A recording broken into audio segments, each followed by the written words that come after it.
So my first presenter today is Beth Harrison. She's the stroke coordinator for the hospital. She's got a case to talk to you guys about and some information. So.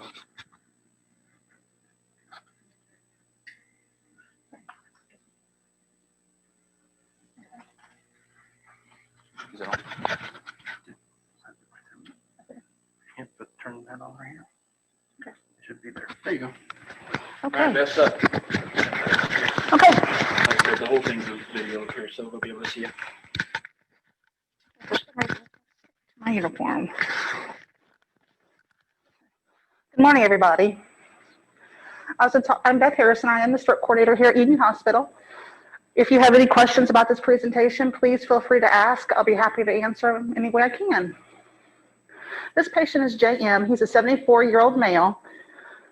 His last known well was 2300 on 10/3. He was not found by his family members until the next morning at 0926 on the 31st. His history is he was here in the hospital a week ago for a cardioembolic stroke secondary to endocarditis.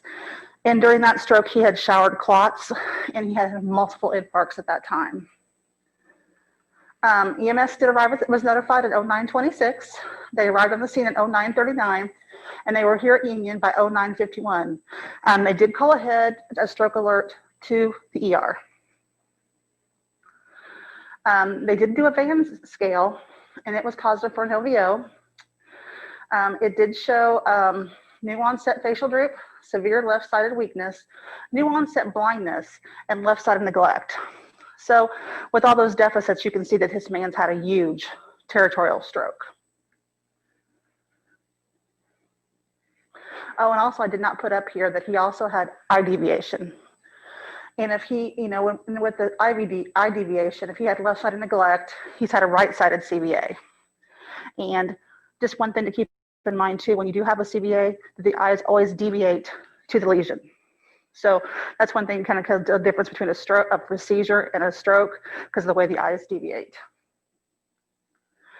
The patient did go directly from CART to the CT scanner, and that CT was completed and showed a new early subacute right posterior communicating artery was our PCA territory stroke, which accounts for his blindness, and a possible posterior right middle cerebral artery infarct.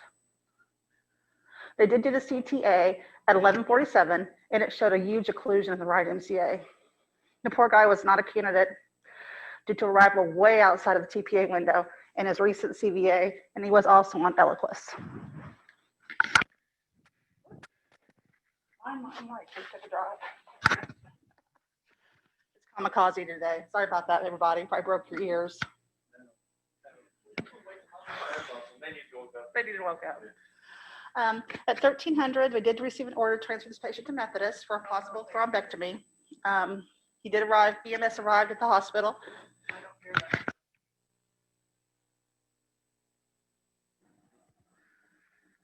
Can you hear me now?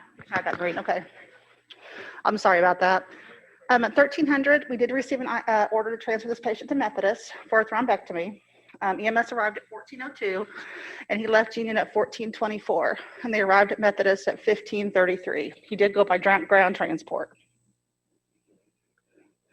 At Methodist, his NIH was 19 on arrival. The poor guy was not a candidate for a thrombectomy due to a massive right MCA infarct that extended all the way through the motor strip of the brain.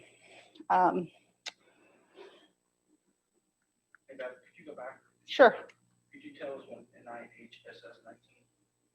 Is that a scale? Yes, sure. That is a National Institute of Health stroke scale, which is what we do in the hospital. I know they use the Cincinnati scale on a lot of ambulances. This is just a different stroke scale. It's more comprehensive. But with the NIH, it is more biased to anterior strokes, so it won't pick up a lot of your posterior strokes. Okay.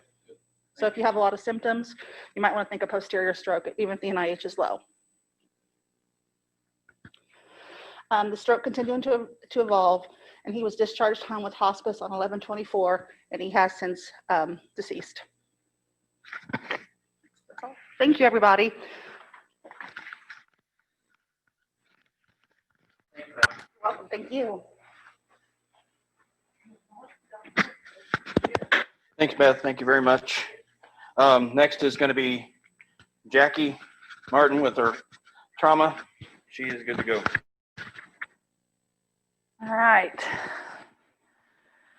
So I will say you guys have been doing a really good job recently, so well that I struggled a little bit to find a couple of runs. So I pulled two, actually, Polly, if you remember Polly, she's the trauma care coordinator.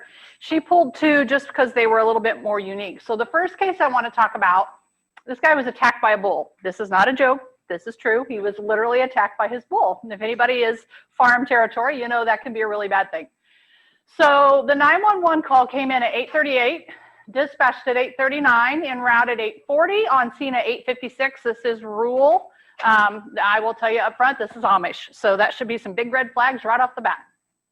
They were not on scene for very long. They left at 9:12 and they got here at 9:52, which is really good timing. If I remember right, I think this was Marshall, Indiana. The 911 call to arrival on scene was 18 minutes. So you figure from Rockville to Marshall. On scene for 16 minutes, and from the call to getting here was 73. Kudos to that team because I have dealt with Amish, and that is an excellent time. So the dispatch says that he was attacked by a bull. There was a bull attack on an Amish farm. So right away, you know, you've got some big red flags because one, Amish do not call for help. And when they do, it's usually pretty bad. Unknown injuries. The wife stated she wasn't really sure where the injuries were. That's not an uncommon thing. The wives do their thing, the men do their thing. The husband didn't complain of pain. And if anybody's ever done Amish care, you know that is huge because they do not admit they're in pain. So on arrival, the patient had been in the pasture when the bull, quote, placed his head in the patient's chest and pushed him into the pole. So another thing that Amish tend to do is downplay the severity of an injury. So just a little note, an average bull weighs between 500 and 1,000 pounds, depends on your bull, depends on how he was raised and what his purpose is. If he was charging, you could have over 4 tons of PSI from his head and his horns. So he made it a point to say he placed his head in the guy's chest and pushed him against the pole. I grew up near a farm. I am telling you, bulls don't place their head, they charge because they do it when they're mad. He said he did have a positive loss of consciousness. We don't know how long. Once he came to, then he had to walk back to the house to get help. When EMS arrived, he was sitting tripod. That's another big red flag. On the edge of a chair, his respirations were 28 and shallow. He was pale, he was cool, and he was diaphoretic. So we are well into the stages of shock with whatever's going on here. SATs were 83% on room air, and they noted that he was cyanotic, put him on oxygen at 15 liters, and he let them. Abrasions across his mid-back, pain on palpation just to the right of the spine, so the dots are starting to connect here. It says he also complained of pain in the same area but on his chest, so I'm assuming they mean it went through or it radiated through or from front to back, I'm not sure. They did note that there was no flail chest, but he did have diminished right breath sound, or I'm sorry, yeah, right lower lobe breath sounds. Rest of his lung fields were clear. His respirations were grunting. They were shallow. He did come up to 98% on the 15 liters, so that was really good. They helped him get to the cot, and he sat straight up when they did. He wanted straight up and down, which makes sense because what happens when our respiratory patients can't breathe? They want to be up. Remember, he was tripod when they got there. They didn't put any spinal precautions on, but they did assess it. The spine wasn't tender. There was no neck pain. So whatever happened, he just happened basically to the chest. So there were no further injuries noted. They did call Lifeline due to the geography. He's in the middle of nowhere. It was an appropriate call, but he says no way, no how, which doesn't surprise me. Again, this is an Amish guy, and you're probably lucky that he even called an ambulance. They tried an IV ×3, unsuccessful. It says due to poor venous access. We learned a little bit later that he had some scar tissue from a burn. He'd been burned before. So he's sinus on the monitor. They take the non-rebreather off to do a capnography. He's 28. He said he felt better with the non-rebreather and actually asked them to put it back on. He was speaking short sentences, but he was alert and oriented. He was relatively stable. He had a pressure, it was great. 129/79, 64 pulse, but it was weak. Remember, he was pale, cool, and diaphoretic, so he was headed towards shock. Respirations were still 28, but diminished on the right. Pupils were pearl. So we don't have any way of knowing how long he sat or how long he was out, how long it took him to get in from the pasture. So considering all of those factors, he's actually not doing too shabby. So the dyspnea starts to increase a little bit. Now his breath sounds are absent, right mid-lung down. They're diminished from that point up. They do a needle decompression. So kudos to that medic, a needle decompression with immediate relief. And now he's talking full sentences. He's breathing easier. They can hear lung sounds where they need to hear them. They're still a little diminished on the right, but we know the needle decompression is not the be all to end all. He still needs a chest tube. Skin's pink up, he's warm, he's dry, so things are looking good. So now he says he feels very tired, which I'm sure he is because his body just compensated for who knows how long. He's got SATs of 100%. They do call a trauma alert as they're coming in the door. And as they're getting in the door or getting in the drive, he becomes shortness of breath again. They start prepping him for an IO, but they get to the ED first. The only thing I can think of is maybe you probably should have thought about that a little sooner because you had no IV access. And now his breath sounds are absent again on the right. So it got you to the hospital. So we did call him a level 2. We probably should have called him a level 1, but he was overall stable. His pressures are good. His heart rate's down a little bit to 53. His respirations are up a little bit, but he is sat in 100%. He is diminished with that 16 gauge in the upper thorax. He's still pink, warm, and dry. There are scars noted to his right upper and right lower extremities. He had been in a burn. He'd been in a fire. So trauma's at bedside, and they put a central line in, and they drop a chest tube because he does obviously have a pneumothorax. Chest x-ray showed the right pneumo, bilateral pulmonary contusions, and he had a little bit of a hemo going on there too. That is not anything we don't expect. He just got rammed by a bull. Head CT is negative. C-spine showed a pneumomediastinum. The lumbar was negative, so they didn't fracture anything that we're aware of. Other than if you look into the ribs, it shows that he has some non-displaced right ribs. He's got that pneumo. Atelectasis, bilateral pleural fusions, a little bit of a hemo. His liver's starting to get a little bit enlarged, but I don't know what kind of history he has. He's an Amish guy, so who knows. He does have a thoracic fracture at the 10th, 11th, and 12th transverse process. Ribs, this bull really got him in the ribs. We admit him to ICU under trauma. Transfer is not even going to be an option. We didn't even talk about it to him because he refused the helicopter. So day 2, trauma consults neurosurgery. He improves. He comes out of ICU, goes to the floor. On day 3, the chest x-ray showed improvement. Neurosurgery cleared him for therapy. He starts therapy. On day 5, everything comes out and he goes home. So one lucky duck. But the thing I want you to remember is when you're dealing with an Amish community or even just a normal old farmer, they have a tendency to downplay. Not only do they downplay, but they'll finish the field before they'll come in, or they are very dedicated to what they do. So this was a good run. It was well documented. The medics did everything they were supposed to do. The only thing I think of is maybe getting an IV access a little quicker, but you got to remember it even took a central line in the ER, so we weren't able to get it there either.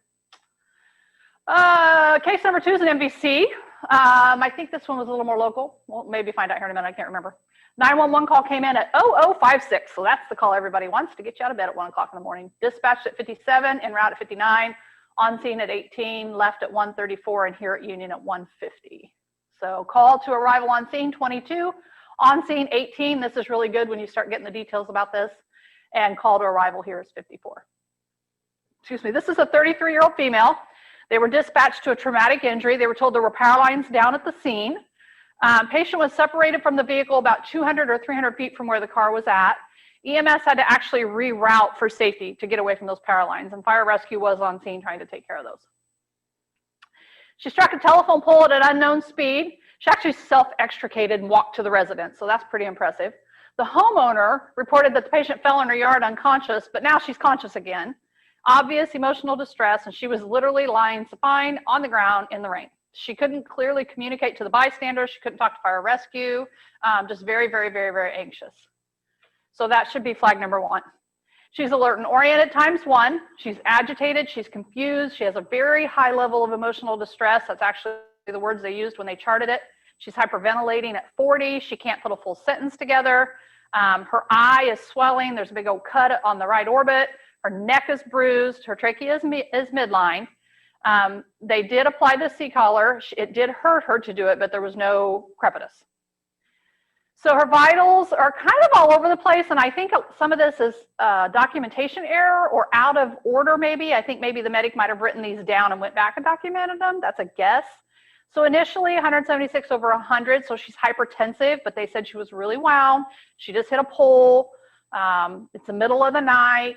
Her heart rate's 106. She's satin good. Her respirations are 40, but they did tell us that she is hyperventilating. And so the initial Glasgow was 11. So she definitely has an altered mental status. So then they take them, they very good at the times. They take them again about 5 minutes later, no changes. And then 0140, they document a Glasgow of 4. Maybe you'll see that in a minute when they talk about it in the narrative. I'm not sure. It just didn't make sense to me when I read this. And then it come up to 10, and then it goes down to 4, and it goes down to 3. But they also end up doing some interventions. So the narrative states she became unresponsive and apneic during the trauma assessment. So I'm thinking that might be one of those. Lasted about 10 to 15 seconds, then she regained consciousness. They put her in the ambulance, turned the heat up, kudos, took her wet clothes off, excellent, and did the rapid assessment. So they found a hematoma and a laceration to the right eyebrow. She had a hematoma to her neck. That's never a good thing. They didn't find any thoracic injuries. Her chest had equal rise and fall, equal breath sounds. She just kind of had this generic all over abdominal pain and tenderness, but her belly was soft. She had some pain in her right hip, femur pain, but nothing looked deformed. Ankle had some numbness and tingling, but she was able to move everything. If you remember when they hyperventilate, they get the carpal pedal spasms in their hands and feet, so that could have been some of that too. They tried to irrigate the eye, but the patient was absolutely not cooperating with them at all, so they couldn't even assess the pupil's vitals. They got an IV, put her on the monitor, transported her to the ER. It does say in the narration that they transported to the closest facility due to lowering Glasgow. Just a reminder, the trauma centers in Terre Haute are both the same, so you don't have to do that closest. You go where you need to go, okay? So during transport, they actually RSI'd her. They called a trauma alert when we got her. They estimated she weighed about 50 to 55 kilos, so she's a tiny little thing. She had another episode of apnea lasting about 10 or 15 seconds. They gave her 100 of ketamine. It did not fully sedate her, so your tinglies should start happening here. Tiny, tiny little thing, middle of the night, very anxious, wrecked her car, snapped a pole. I don't know if she snapped it or not. 100 of ketamine didn't touch her. So they gave her an additional 50, and it did finally put her down enough to where they could end sucks, and then they could finally RSI her. They attempted an ET tube, but they said due to arriving in the ED, they put an eye gel in place. So, just remember, time management. RNs had to actually go out to the ambulance and kind of pound on the door because they got focused on getting that airway, which is good, but bag them, get them in, bag them. You're literally 30 seconds from the trauma room. And so they secured that eye gel before they went in. This was a level 1 activation. We did a fast. If you remember, that's the ultrasound. That's the bedside ultrasound. We did a fast. It was negative. The ED doc intubated this patient. Now mom is providing some information, says the patient has a long history of meth and marijuana use. It's gotten so bad she's actually had to kick her out of the house. So again, one lucky duck. Everything was negative. So we actually admitted her to ICU because now she's intubated. On day 2, we extubate her. Says she was living with her boyfriend, but social work, case management gets involved, and that's a bad situation, so they're going to send her home with mom. They tried to do speech eval on her. She refused. They tried to do physical therapy. She refused, so she went out to the floor. On day 3, we do a venous Doppler, and at this point, she starts complaining, which if anybody's ever even had a fender bender, the day of the accident's not too bad. It's the day 2 and day 3 when you're like, oh my gosh, I can't move. We even tell patients that when they go home. It's like, right now, you're not going to feel too bad. You're going to go home. You're going to lay down. You're going to sleep. Your body's going to forget what happened. So she starts complaining of all these injuries. And so we start doing some x-rays. Everything comes back negative.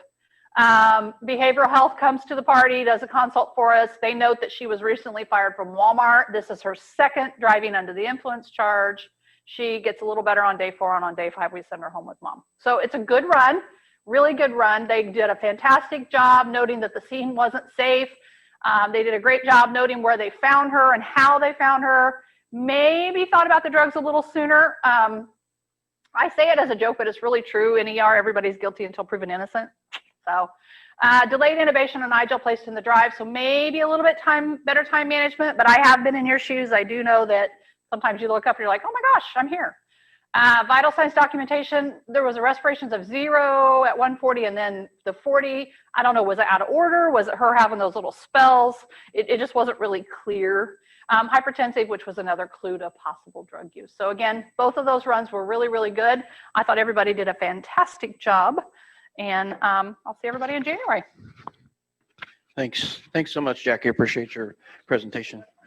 We're going to move on into Dr. Malamud. I'm going to stop my share, and then when he is done, he's going to share, and when he's done, I will go back and do the STEMI, and then I'll finish up talking to you guys. So I'm going to stop sharing, and Dr. Malamud, you can actually pick up now, I believe. Great, thank you so much. All right, so good morning, everybody. Let me just get my screen rolling over here a little bit. Give me 1 second. Barry, can you guys see my screen? Yep, sure can see it. Got it. Great, all right.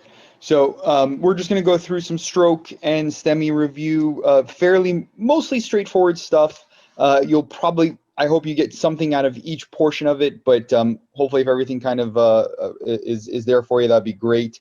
The first thing I'd like everyone to do is go to vivox.app, not vivox.com, vivox.app, and enter. You're going to get prompted to enter an ID. Enter that ID in there. I'll give everyone just a few seconds to do that. So if you go to the vivox.app on your thing, you should be able to see that first question that says, what type of STEMI is this?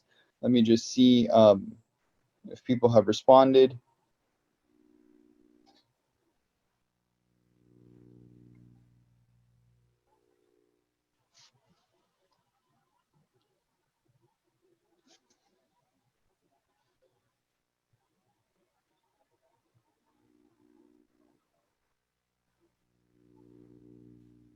So I've got one response so far. So if you haven't, is anyone having any problems answering the question on, like, are you seeing the poll on your vivox.app on that website?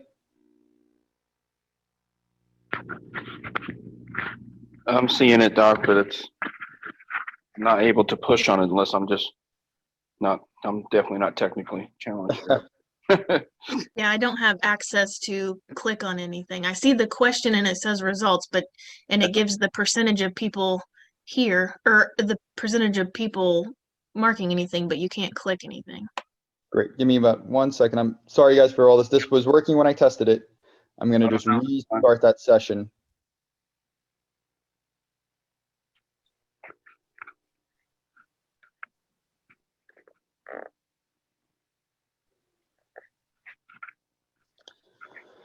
So let me just go forward on this one for now, and then hopefully I can go ahead and whatchamacallit. The ID, so someone just asked for the ID again, I'm so sorry. So the ID was 190.3-398-409.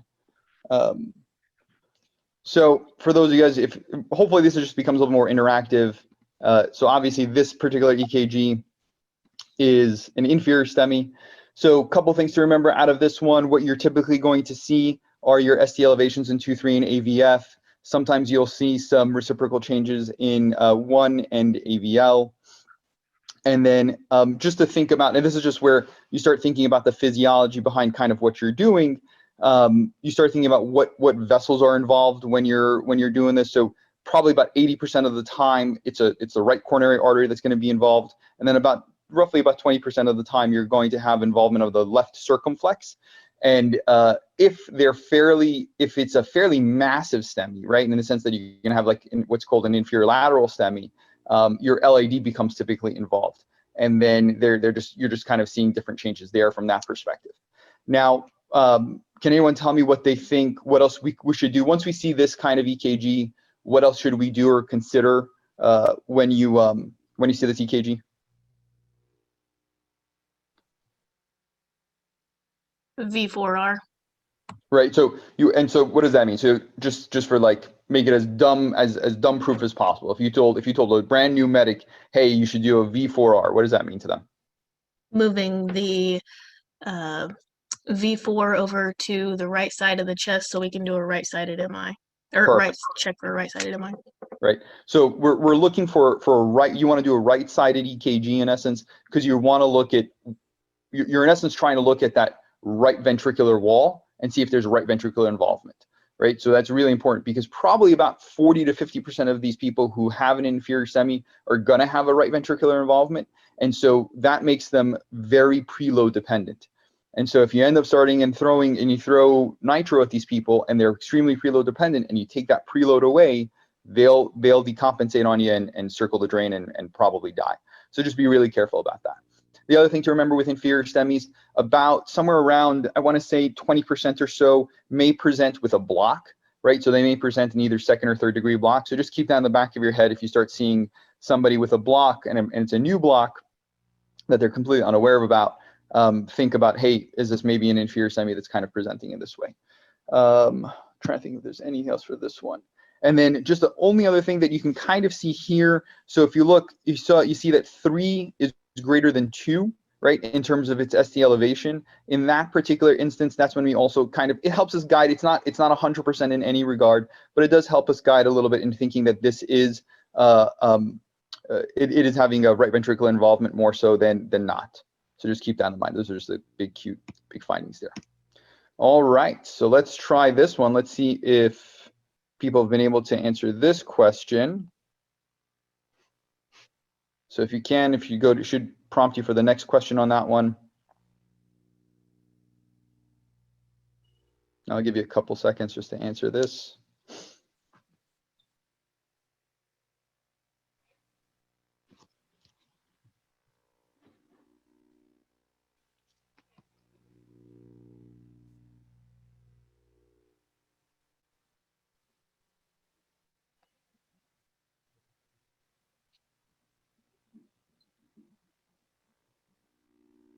All right.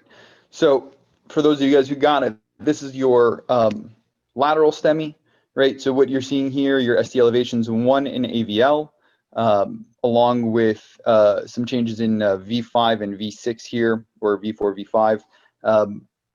What sometimes you'll see are your reciprocal depressions in 3 and AVF, which is fairly classic here, but it's not always going to be seen, especially, for example, if we go back to this inferior STEMI, as this inferior STEMI, as a lateral STEMI kind of evolves, or if it's fairly large, you'll start seeing loss of this ST depression in 3 and AVF. So just be mindful of that. If you don't see that necessarily in there, it doesn't mean that you're not having a lateral STEMI, just maybe an inferolateral STEMI. And this really kind of starts evolving and not being inverted, right? So you're not going to have those ST depressions there. It may be flat or it may be upright if it starts becoming an inferolateral STEMI in that sense. And then that's really roughly about it for that EKG. Ooh, and again, same thing for this one. Most commonly for this one is your LAD or your left circumflex, or it's obtuse branches coming off of it. All right, here is your next one.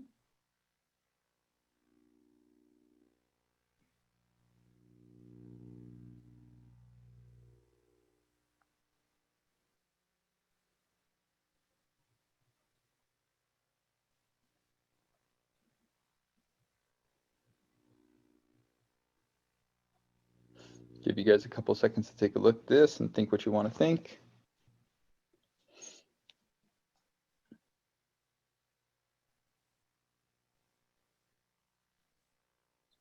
All right, so this one is your posterior STEMI. And looking back at it, sometimes once you hear, oh, it's a posterior STEMI, then you start thinking about it. What we're seeing here are your ST depressions. Really what you're seeing here is V2, V3, V4, V5 is kind of evolving a little bit, but this is where you're seeing it. And in essence, remember that your anterior precordial leads are looking at the front of your heart, right? So if this is a posterior STEMI, what you ideally would want to do then is take your EKG and do a posterior STEMI. So you can take V4 through V6, make that V7 through V9, and it typically runs along the base of your left inferior scapula, right? So just palpate that scapula line, and then you'll feel where 7, 8, and 9 should go. And you'll do that, and you'll be able to see kind of what's going on with regards to that. And then what else for this one?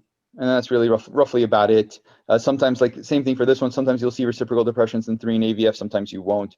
The more common vessel for this particular one is your posterior descending artery, which comes off of your RCA. All right, here is your next one.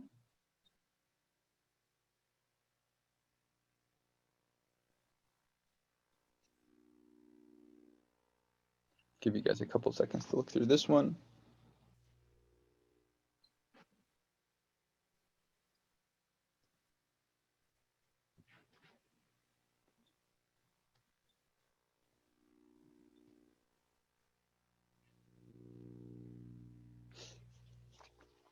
So this one here is your anterior STEMI. And what you're going to be seeing here typically are your ST elevations in, more commonly than not, V2 through V5 or V6. V1 sometimes is involved, but you'll typically, I think, more likely than not see it in V2 through V6. Just remember with these that your V1 and V2 typically are what we term as your septal leads. Your V3 and V4 are your anterior leads, and then like typically what we kind of consider V5 and V6 are your lateral leads. Nothing much here. You do see some ST elevation in AVL, and your one is kind of evolving too. If you kind of squint at it, it looks like it's kind of progressing that way. Most common for this one is your LAD. I think it's fairly straightforward. Again, like I said, this is a fairly straightforward portion of it. I just like to touch base on those just to kind of review them, give you some sense of anatomy, give you some sense of other things to worry about. Okay, this is your next EKG.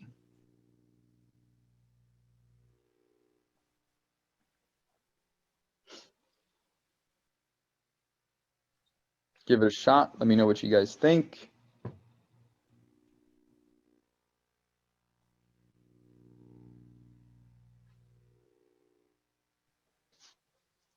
For those of you guys who are doing the poll, are you able to answer this question on the poll?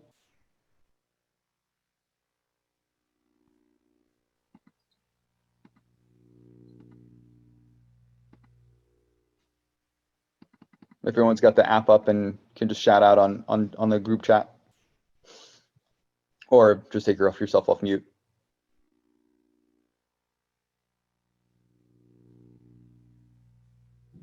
All right.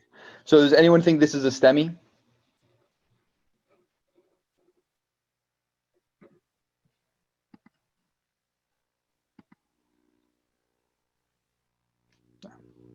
All right. Well, Diana says she can't step. Okay. She doesn't think it's a STEMI, but she's not being able to click on it. And my apologies.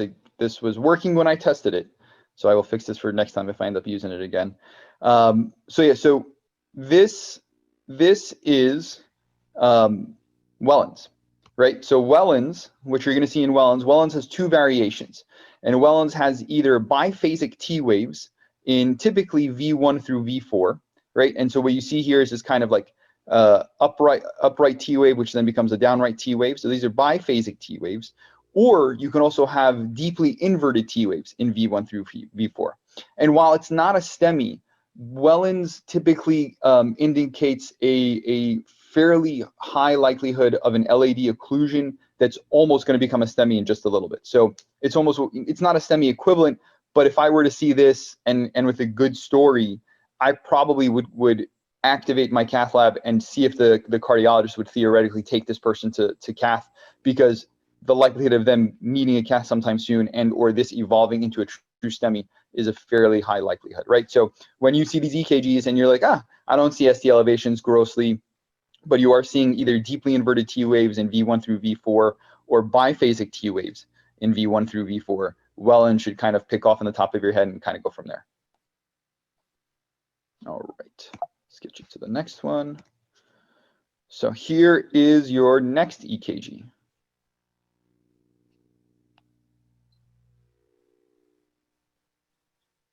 Let's see if you try clicking now. I did try and press a different button and see if this runs now. Oh, all right, good. Now people are able to click on it.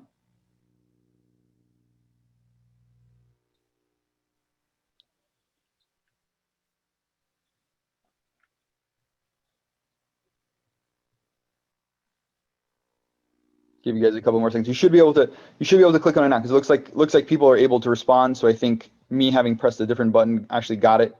So if you guys get a chance to click on it, let me know, see what you're thinking. Good, I got 4 responses so far.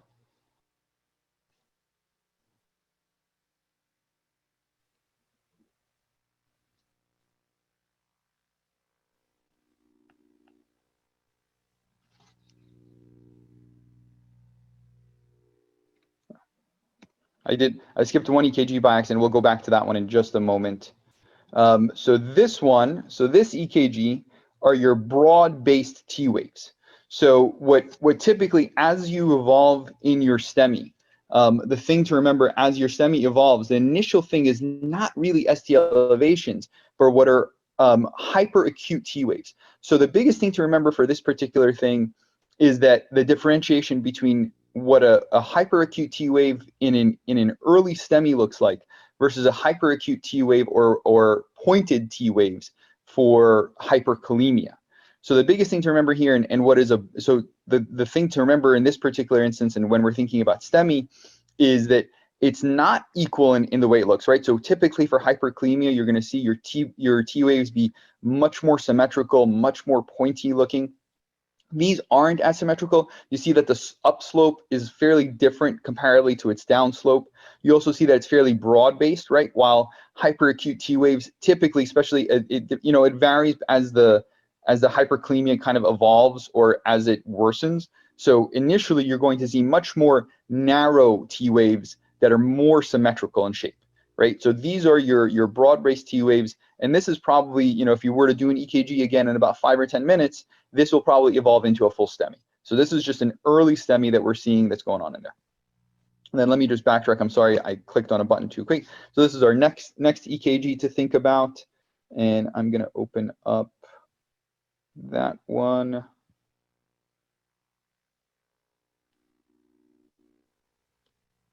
Great. So you guys should be able to answer that question now.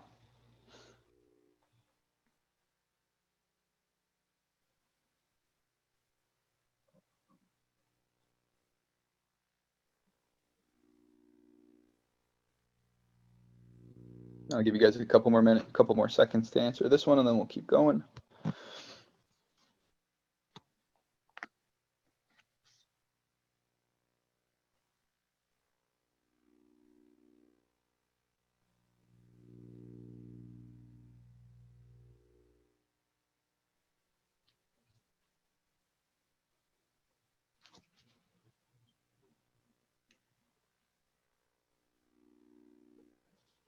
So, all right. So those couple of you guys who answered this correctly, I can see where you would think. So a lot of you guys chose hyperkalemia on this, and it is not hyperkalemia. It's actually De Winter's T waves. So De Winter's T waves. So if you look at this, right, you're going to see an ST depression in essence, right? So if you look at your TP segment, you're seeing this kind of ST depression here in your anterior precordial leads, and then you're seeing the significant upsloping like this, right? So when you see De Winter's T waves, this is a STEMI equivalent. So this, if you saw in the field, I would have you guys call this as a STEMI alert, right? And kind of going forward from there. And typically this is kind of indicating an LAD occlusion. So De Winter's T waves is what they're called. They're usually about a 1 millimeter or so. Maybe sometimes these are fairly deeper than that. So this is very, very, very obvious De Winter's. But when you start seeing this ST depression with a significant upslope in the anterior precordials, every once in a while, you're going to see ST elevation in AVR as well. That'll help guide you just a smidge too based on that. But you want to think, when I see this, these are De Winter's T waves. This is probably an LAD occlusion. We should probably consider, calling a STEMI on this one as well. Good job to those of you guys who got it. So we got this one, and then we're going to go through some stroke reviews. Let me get this rolling. And just to touch base on stroke. So I wanted to touch base on stroke mimics. Now, probably a lot of these you're going to get, and they're mostly fairly straightforward. Some of them are left a little vague, and you're like, well, man, I would have asked a couple more questions, and obviously would have gotten a little bit more information than this. And I left it vague in that purpose, just to kind of keep your mind looking at other potential things that could be out there.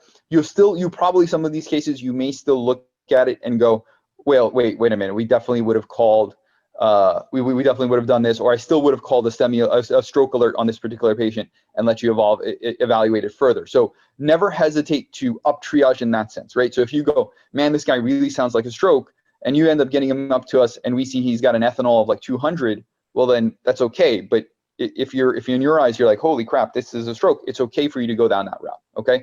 So don't think that just because I said this, you should never call a stroke alert on any of these particular people. So this case, this is a 66-year-old male, past medical history of hypertension, diabetes, hyperlipidemia, found with some slurred speech and right-sided weakness at about 1 o'clock in the morning by his wife. He only ate some turkey breast and a small piece of toast before taking his meds and going to bed. What do you guys think this is? And excuse me, poll is open online if you guys want to answer that. I think the bulk of you guys are going to get this. Is fairly straightforward, right? So this, I bet if you did a finger stick on him, more likely than not, you're going to see he's hypoglycemic, and you're going to give him some D50 or D10 or whatever, or glucose base, and then give him some food. The things to always remember, and the things that we worry about, and this is also more so from an RMA perspective, right? So after a person, one of the other agencies that I do medical direction for, I get a lot of post-hypoglycemia improvement, and then they go, I'm fine, I don't want to go to the hospital. There's two things to really be very wary of. Well, really three things. So your long-acting insulin, your Levemir, right, and your sulfonylureas. So those three things I'd be concerned about, because you can have a repeat dip. And especially like Levemir, a lot of people don't realize Levemir's peak to action is somewhere around 6 hours. So if this dude took his Levemir only a couple hours before he went to bed, and he became hypoglycemic, he may still have a peak to effect later on. So be being very careful about that. And the same thing with sulfonylureas. Sulfonylureas, especially if they're persistently hypoglycemic, may need them to be admitted so they can be observed, because those people may end up going back onto either a D5, D5 half, et cetera, drip, just to kind of keep them from becoming persistently hypoglycemic. So just be wary of that. And if you're bringing them to the hospital, the other important thing to remember is hey, what time do they take this medication? What other diabetic medications are they on? Those will help us fairly tremendously. All right, let's go to the next one. So good job on that. I think almost everyone got that one. All right, so this is a 49-year-old male, no past medical history, was brought in, was complaining of right-sided facial droop and dry eye. He noted today while he was eating lunch, food was falling out of his mouth, couldn't close his right eye all the way. He had some associated blurred vision in that right eye, no extremity weakness. He denies any drinking or drugs. His last well known was about 2.5 hours ago. What do you guys think is going on?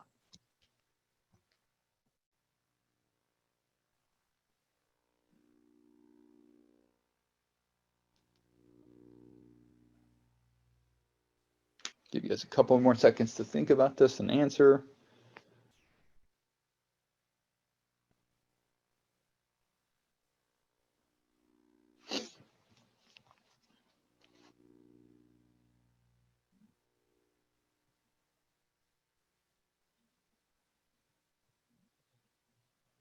All right, good job. So the bulk of you guys got this correct. So this is Bell's palsy. One of the best ways of kind of differentiating Bell's palsy from an acute stroke is forehead wrinkling, right? So your forehead has bilateral innervation, right? So you have innervations from both a peripheral and a central aspect. And people who have Bell's palsy, right, typically will not be able to wrinkle that side of their forehead. And the other kind of giveaways on it are they're typically not able to close their eye, right? So they because of the portion of that facial nerve. So the eye closing portion of your facial nerve is on the facial nerve, right? So your eye opening is on cranial nerve 3. So they can't close their eye, and so what happens is they start getting some blurred vision and some dry eye associated with it. And then typically they'll start having some facial droop. That what they'll usually think about is they won't notice that their face is drooping, but they'll start saying, hey, I'm eating and food's kind of falling out of my mouth. This sometimes kind of evolves just gradually. Sometimes it happens fairly significantly, fairly rapidly. But those are the things. But again, trying to see, hey, can they wrinkle both sides of their forehead? If they really can't wrinkle their side of the forehead, and you're seeing a fairly significant, fully sided facial droop, start thinking about Bell's palsy in that sense. Biggest things for this one, if their eye's been kind of open for a while, or if you've got a long transport time, you can tape their eye shut just to kind of help prevent them having they can have a corneal abrasion or corneal ulceration because they can't blink and keep their eye moist. So just keep those things in mind, and then that's roughly about it for this one. Good job. All right. So this one, let's see. Just want to make sure I have the right poll that's associated with this particular question. That's Bell's palsy. Give me 1 sec, guys. I'm so sorry. So this one's a 38-year-old guy, past medical history of hypertension. He's on a methadone program. He's got left leg weakness. He woke up today, noted his left leg was dragging when he walked, denies any headache, slurred speech, or left arm weakness. What do you guys think may be going on with him? I know this is fairly vague, right? But this keeps your brain chugging along just to think about any other bad things that may be there.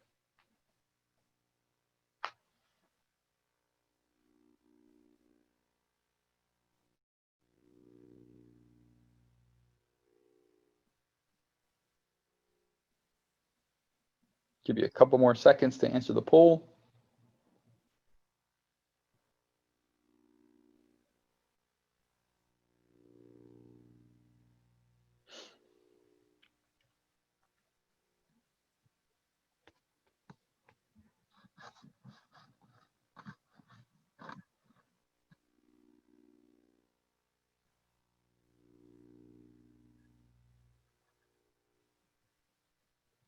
All right. So good job. The bulk of you guys got this right. So this is a spinal epidural abscess, kind of the giveaway here. And this is where you start kind of teasing out what else is going on. So he was on a methadone program. So you assume, hey, was he doing IV drug abuse before? And you think about heroin. Was he injecting heroin? And it doesn't have to be that he injected heroin, a month ago and now he's got a spinal epidural abscess. It can be from, a couple years ago or something like that. And it just seeded. It could be from a couple months ago. More likely than not, it's more recent than not. But what's happening here is he's got a spinal epidural abscess. It's kind of pressing on his spine. It's causing a left leg dragging when he walks. Again, like I said, if I gave you nothing else and this was all you had, you may end up no one will ever fault you wrong for calling this as a stroke alert, right? But teasing out a little bit more information about this stuff, or looking at your patient a little bit more and saying, hey, what else is going on here? Why would a 38-year-old person have an extremity weakness? You start broadening your differential and start thinking about other bad things that may be going on. And that helps us a lot, right? So instead of going down the route of, hey, is this a stroke? I should start thinking about other more broad differentials in this particular thing. So good job on that. And then this is a 76-year-old male. Let me just get this poll open. I'm so sorry. 76-year-old male, history of hypertension, diabetes, hyperlipidemia, coronary artery disease, CHF. He's a nursing home resident. They noted him, obviously, like probably on her first day, noted it was weak and not moving his left side. When you got there, you found he's got a BGL of 95 and he's not moving his left side. And he's not conversing with you. He hasn't fallen. And magically, the nurse caring for him is not her first day. She knows this patient fantastically well, right? And she's been diligent in giving him all of his medications, which she's listed for you here. What do you guys think is going on with this one?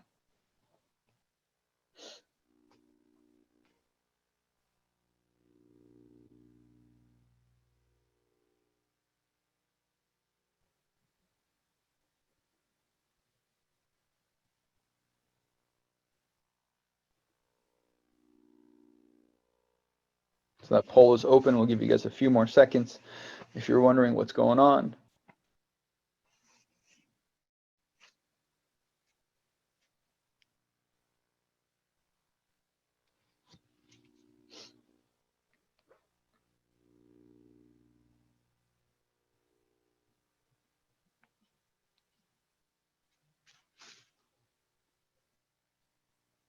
And this is intentionally hard. This is where you got to like dig a little bit deeper and go, I wonder what else could be going on. Why is he giving medications as a question mark, right? So some of you guys are getting there. Some of you are there almost.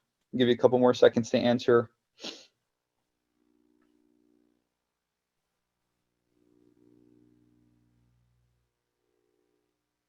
Good. Okay. So the bulk of you guys got it right. So this is actually hypokalemia. So weirdly, and I actually had a similar case to something like this. Weirdly, hypokalemia, especially significant hypokalemia, can cause altered mental status and symptoms of either slurred speech or inability to move or some deficit that you appreciate that looks very much like a stroke.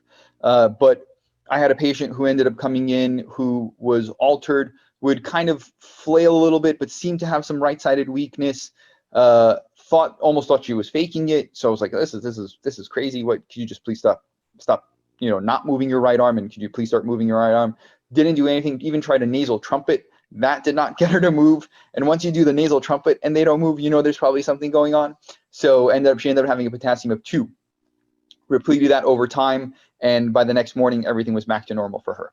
The other things that you could theoretically see this as well with, and the reason I give you the meds here, so hydrochlorothiazide and your Lasix are going to be potassium wasting loop diuretics, right? So that's where I just wanted to key you on and think about, why are we getting these meds? Why are these meds in front of me? When you think about your hydrochlorothiazide and your Lasix, we're thinking about potassium wasting diuretics, and so that's where they're going to become hypokalemic. Same and similar presentation can also happen amongst people who are hyponatremic, right? So I've had a similar case where a person came in, looked exactly like a stroke, had a complete right-sided deficit, had some slurred speech. We were about to TPA her, and just before we did a point of care electrolytes on her. She had a sodium of like 108 or so. Gave her a fairly concentrated sodium, and then her symptoms fairly resolved. So again, like I said, probably more challenging for you to sit there and go, oh, this must be hypokalemia. I definitely would not hang my hat on that in any regard. But it's just important to keep your differentials broad in terms of thinking, are there any other things that could be causing this person to be altered and or having a deficit that would be concerning for a stroke? And I think that should be it. These are some references on there. If you guys have any questions about any of these things, or you're confused about any of them, or you think that this was crazy, or you thought it was useful, or it was not useful, please holler back and let me know. I appreciate your time. Good morning. I'm Brenda Williams, Nursing Care Manager and Chest Pain Coordinator, and I'll go with the STEMI report for December. Moving forward, EMS ran started at 2313. They received the call and dispatched to a local hotel for an unknown problem. Person was down. Informed during response that the patient is breathing, and Terre Haute Police Department had arrived to begin CPR. By 2320, they arrived at the scene, updated that the crew had now continued with CPR. A number 4-1 gel inserted and delivered one shock with AED. By 2321, they arrived at the patient, observed 3 crew members performing CPR, one providing respiration through number 4 gel with BVM and supplemental oxygen, one at patient's feet, and another prepping the AED to analyze the patient. Advised that the arrest was witnessed and the bystander was nearby, she reported that he was just walking up to the hotel and collapsed, hitting face first on the ground. And at first thought he was breathing. She immediately called 911. He'd stopped breathing at some point, and she began CPR. At 2330, advised the patient is trying to breathe and has a pulse. Patient is log rolled onto a long spine board and then lifted via 4-man lift to cot and secured with all available straps and moved to ambulance. Life pack is immediately connected to defib pads that were already in place. By 2331, the crew member continued to provide assisted ventilations. An INO was established in the left proximal tibia. Patient was beginning to breathe more, but was still unresponsive, but with a strong rapid pulse. Blood pressure was checked, but I did not see where that was recorded. 2332, 12 lead EKG obtained, showing possible AFib with RVR. It was hard to read due to fast rate at about 150, which was reported. Patient wakes as the IO was being flushed. IGL is removed from airway, begin to ask patient questions. At first, he was just alert to his name only. They placed 4 liters of nasal cannula, SpO2 of 97%, EtCO2 of 27, 20 gauge IV saline lock established in his left hand. Patient is becoming more alert during the transport to Union and was able to tell medic that he is a 43-year-old man from Ohio and no complaints prior to this incident. Has past medical history of hypertension and AFib. He denied any pain. By 2334 was arrival to trauma room 1. A report was given to the ED doctor and the other medical staff. By 2340, we went in and got 12 lead EKG at Union, showing AFib, inferior posterior infarct, acute lateral infarct, acute anteroseptal infarct, ST depressions in V1 through V3, reciprocal to AVR, ST elevations in lead 1 and 2 with reciprocal depression, AVR, A1 and A2. 35 minutes after midnight, patient arrived to cath lab procedure room. By 47, balloon catheter advanced to the target vessel. Successful percutaneous coronary intervention of the left circumflex coronary artery using 2 drug-eluting stents. Severe diffuse coronary artery disease. Plan was aggressive medical management. Patient also found to have severe hyperglycemia with blood sugar of 663. There's a consult with diabetes management and started on a protocol. Patient was discharged 4 days later to follow up with cardiologist in Ohio. Door to balloon time ended up being 73 minutes for everything that they went through right there at the hotel door. Summary of our door to balloon times right now, we're still at 100%. We're looking pretty good. I didn't have any October data, but we'll have that in when we do the next report. Thank you for everything that you do. That was a great run. Thank you, Brenda. Thanks a lot. Really appreciate it. All right, guys, that is going to be it for auto review. If you have any questions, email me, holler up at me. For those of you that make sure that I get your names so I can make sure I can record that you were in audit review today. Of course, as always, have a Merry Christmas. I know it's not going to be a real easy and fun thing to do this year with COVID, but you can all make it the best you can make it. It's as simple as that. That's all we can ask of ourselves, is to do the best we possibly can for our families. Be smart. Don't congregate. Wash your hands. Wear your mask. And thanks again for taking care of the patients like you do. Have a great day.